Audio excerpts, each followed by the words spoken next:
Assalamu alaikum, I'm Aisha and you're watching Samaa News. Here are today's headlines.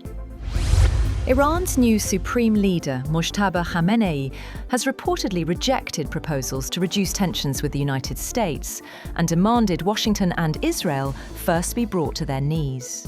A senior Iranian official described Khamenei's position during his first foreign policy session as very tough and serious, saying he took a stance for revenge against the US and Israel. However, the official did not clarify whether the supreme leader attended in person or remotely. US President Donald Trump says Washington is not ready to leave the military operation in Iran yet, but expects to exit in the very near future.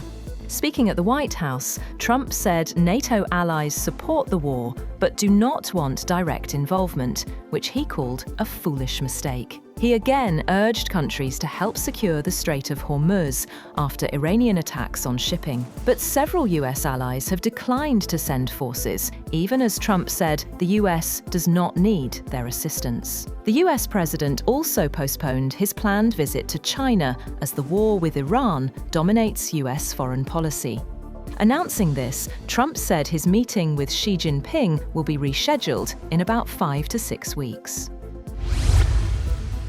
Meanwhile, Israel has claimed to have killed Iran's top security official, Ali Larijani, and Basij commander Gholamreza Soleimani in fresh airstrikes, marking a major escalation in the ongoing war. However, Iran has not confirmed the deaths, keeping uncertainty around the high-profile claims. Israel's defense minister, Israel Katz, said the military had killed Larijani in overnight airstrikes. Katz also claimed that Gholamreza Soleimani, commander of Iran's Basij militia, was killed in the same wave of strikes. The Israeli military said the operations were based on precise intelligence and targeted senior Iranian regime figures.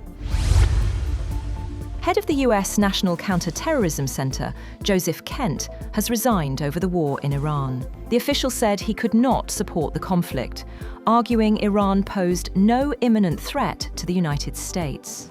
In a letter to Donald Trump, Kent said the war was driven by pressure from Israel. The White House has not commented, and the move has caught intelligence officials off guard.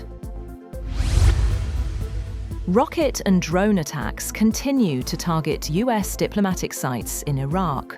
According to latest reports, rockets and an explosive drone struck near the US embassy in Baghdad, second time in a day, triggering sirens and a blast near the compound. Additional explosive drones targeted a US facility near Baghdad International Airport. Air defense systems were activated to intercept the threats. Iraqi security sources describe it as the most intense attack since the outbreak of the US-Israel conflict with Iran. According to Iraqi security officials, at least 5 drones and several rockets were fired toward the US embassy from surrounding areas of Baghdad. Witnesses reported seeing 3 drones heading directly toward the embassy.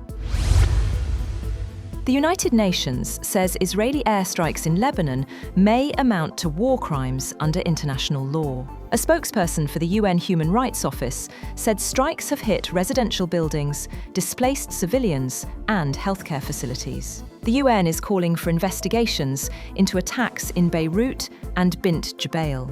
Separately, the World Food Programme warned the ongoing conflict could push 45 million people into acute hunger worldwide in the next 3 months. Pakistan's armed forces have carried out precision airstrikes on military installations in Kabul and Nangarhar, targeting facilities actively supporting terrorism. Speaking to the media, Federal Information Minister Attaullah Tarar said the airstrikes successfully destroyed technical support infrastructure and weapons storage facilities at 2 locations in Kabul. In Nangarhar, the Pakistan Army targeted 4 military installations linked to the Taliban, destroying associated logistics hubs, ammunition depots, and technical infrastructure. The minister also rejected claims by Taliban spokesperson Zabihullah Mujahid that a drug rehab center was targeted, calling the statement ridiculous.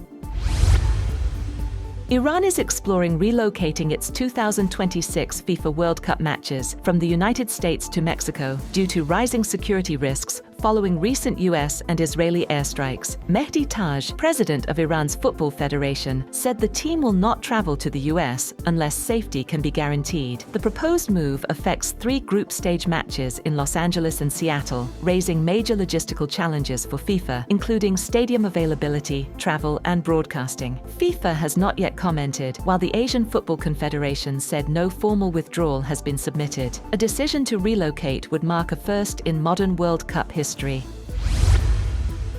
And power is being gradually restored across parts of Cuba after a nationwide blackout left around 10 million people without electricity. Grid operator UNE said several power plants have reconnected, restoring supply to western and central regions. The outage followed a collapse of Cuba's national grid, linked to fuel shortages and aging infrastructure. The crisis comes amid tightening US restrictions that have reduced fuel supplies to the island. That's all for now. For more updates, visit www.samaa.tv. Thank you for watching Samaa News.